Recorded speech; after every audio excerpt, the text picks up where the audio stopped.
We finally have a trailer for Jurassic World Rebirth, and since I'm a paleoartist, I thought it would be fun to share my thoughts on all the new dinosaurs. And before anyone says, actually, frog DNA, I'm fine with the designs being inaccurate as long as they at least look good and ideally are justified by the story. And since this is apparently going to be the Island of Misfit Dinosaurs, we're getting that story justification. So with that in mind, let's dive in. The first dinosaur we see is Titanosaurus, and I actually really like this. It's got the proportions right for a titanosaur, that kind of uphill build with a really robust neck.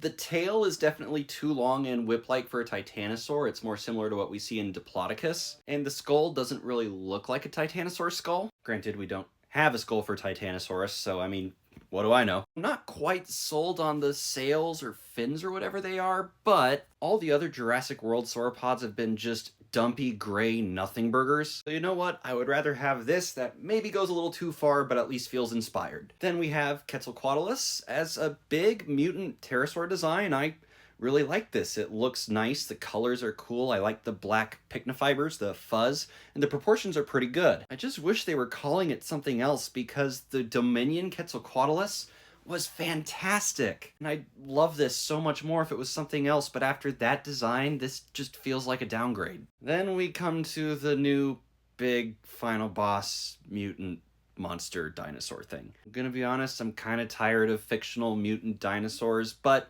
credit where credit's due, the product of science gone wrong is at least a more interesting concept to me than a deliberately weaponized dinosaur, so I don't know, we'll see how it is in the final film. Thankfully, that's followed by Old Reliable, the classic Jurassic Park T-Rex, and look, they're not reinventing the wheel here, and they don't have to. This design is already great, and I really love the new color pattern and all the big ornamental scales on the face. This is fantastic. I'm gonna skip the Dilophosaurus since I think it's the one from Dominion, and the Velociraptor since we only see its toes. Which brings us here. I was so excited for an updated aquatic Jurassic World Spinosaurus, and oh, it's baryonyx all over again. They took a really cool and unique dinosaur and turned it into an ugly generic crocodile monster. The new Spinosaurus isn't quite as bad as the baryonyx, but come on, man, it was right there. Like, I know it's outdated, but this at least looks like a proper Spinosaurid skull. But it's not all bad, because this, the Mosasaur,